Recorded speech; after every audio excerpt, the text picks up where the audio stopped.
বাঁশবেড়িয়ায় পূজা পরিক্রমা করতে গিয়ে পৌঁছে গেলাম অভিযাত্রী সঙ্ঘে। অভিনব এক মণ্ডপসজ্জা দেখে বেশ ভালোই লাগলো। প্রবেশ করলাম মণ্ডপের মধ্যে।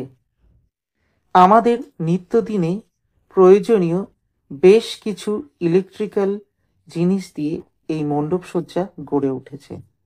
শিল্পীর ভাবনা যে এত সুন্দর হতে পারে, এই মণ্ডপসজ্জায় না আসলে বোঝা যাবে না। অসাধারণ এই সুন্দর কাজ বেশ নান্দনিক। আমি তো মণ্ডপসজ্জার মধ্যে প্রবেশ করে বেশ কিছুক্ষণ ধরে মণ্ডপসজ্জা দেখছিলাম এবং প্রত্যেকটা শিল্পীর কারুকার্য দেখছিলাম, যা আমার মন ছুঁয়ে গেছে।